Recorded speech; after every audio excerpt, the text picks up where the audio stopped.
মাত্র 13 বছর বয়সে যেখানে শৈশবের দুরন্তপনায় মেতে ওঠার কথা, সেখানে জীবনের সবচেয়ে কঠিন পরীক্ষায় অবতীর্ণ হতে হয়েছে অনামিকা আক্তার জুঁইকে। ফেসবুকে পরিচয় সূত্র ধরে মাত্র 11 বছর বয়সে 22 বছরের যুবক শাকিলের প্রেমের ফাঁদে পড়ে সে। অপ্রাপ্তবয়স্ক অবস্থাতেই জুঁইকে ফুসলিয়ে বিয়ে করে শাকিল। চলতি বছরের শুরুতেই তাদের কোলে আসে এক কন্যা সন্তান। কিন্তু তখনও কি জুঁই জানতো তার এই শৈশবের হারানোর গল্পের সামনে অপেক্ষা করছে আরো এক বড় করুণ বাস্তবতা।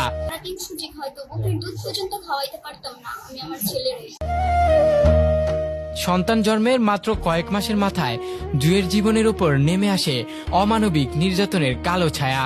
অভিযোগ উঠেছে বুকের ধন 7 মাসের দুগ্ধপোষ্য সন্তানকে জোরপূর্বক কেড়ে নিয়ে জুঁইয়ের শ্বশুরবাড়ি থেকে এক কাপড়ে বের করে দেওয়া হয়। নিজের নারী ছেঁড়া ধনকে হারিয়ে দিশেহারা হয়ে পড়ে 13 বছরের এই শিশু মা। কিন্তু মাতৃত্বের টানে হার মানেনি জুঁই। কোল খালি হওয়ার বেদনা আর এক বুক হাহাকার নিয়ে নিজের সন্তানকে ফিরে পেতে সে কড়া নাড়ে আদালতের দরজায়। গত 1 July Dhaka chief legal AIDS অফিসে সুবিচারের দাবিতে লিখিত অভিযোগ দায়ের করে এই কিশোরী। আইনি প্রক্রিয়ার পর চকবাজার থানা পুলিশের বিশেষ হস্তক্ষেপে উদ্ধার করা হয় শিশুটিকে।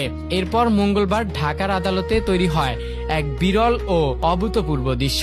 কাঠগড়ায় দাঁড়িয়ে থাকা 13 বছরের এক কিশোরী মায়ের কোলে যখন তার 7 মাসের সন্তানকে ফিরিয়ে দেওয়া হয়, তখন বিচারক সহ উপস্থিত সকলেই আবেগে আপ্লুত হয়ে পড়েন।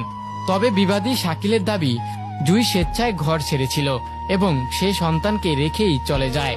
বর্তমান বয়স 13 বছর 4 মাস 23 দিন। সেক্ষেত্রে 18 বছর না পর্যন্ত আমাদের আইনে একটা মেয়ে তো কখনো বিয়ে হইতে পারে না, আর সেখানে তার অলরেডি একটা বাচ্চা।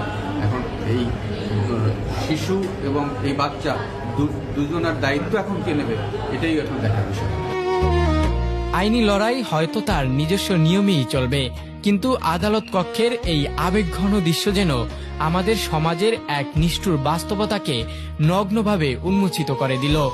সোশ্যাল মিডিয়ার ফাঁদ, বাল্যবিবাহ আর সমাজের অবক্ষয় কিভাবে একটি নিষ্পাপ জীবনকে তছনছ করে দিতে পারে, জুঁইয়ের গল্প তারই এক জ্বলন্ত উদাহরণ।